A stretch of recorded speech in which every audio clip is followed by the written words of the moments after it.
அறிஞர் அண்ணா அவர்கள் முதலமைச்சராக இருந்தபோது எல்லா பேருந்துகள்லையும் திருக்குறளையும் திருவள்ளுவர் படத்தையும் இடம்பெற செய்யணும் அப்படின்னு ஆசைப்பட்டார். அதன்படி அதை நடைமுறைக்கும் கொண்டு வந்தார். ஒரு பேருந்துல யாகாவராயினும் நாகாக்க காவாக்கால் சோகாப்பர் சொல்லிழுக்கப்பட்டு அப்படிங்கிற திருக்குறளோடு திருவள்ளுவர் படம் இடம்பெற்றிருந்தது.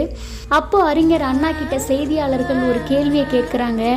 இந்த திருக்குறள் யாருக்கானது?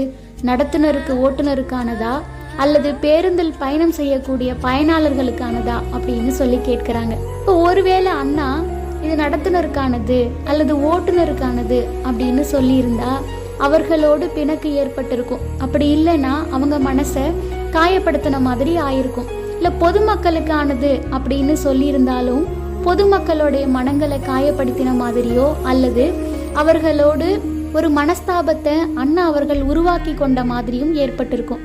ஆனால் அங்கே தான் அண்ணா எப்பொழுதும் தான் ஒரு சாமர்த்தியசாலி அப்படிங்கிறத நிரூபிக்கிறார்.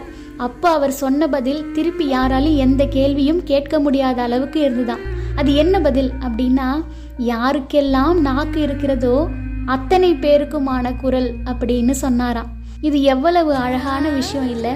ஆமாங்க, தீயினால் சுட்ட புண் உள்ளாரும் ஆறாதே நாவினால் சுட்டவடு அப்படின்னு அதே திருவள்ளுவர் தான் சொல்லியிருக்கார்.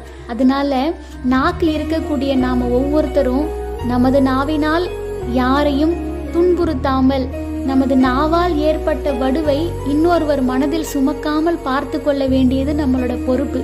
அதை உணர்ந்து அண்ணா போல யாரையும் காயப்படுத்தாமல் சாதுரியத்தோடு அதே போல மகிழ்ச்சியோடு வாழவும் முயற்சி செய்யணும். இந்த பதிவு உங்களுக்கு பிடிச்சிருந்தா வீடியோவை லைக் பண்ணுங்க, நிறைய பேருக்கு ஷேர் பண்ணுங்க. இந்த சேனலை நீங்கள் சப்ஸ்கிரைப் பண்ணிக்கோங்க. இது போன்ற தகவல்கள் உங்களுக்கு வேண்டும் அப்படின்னா கமெண்ட் பண்ணுங்க. நன்றி.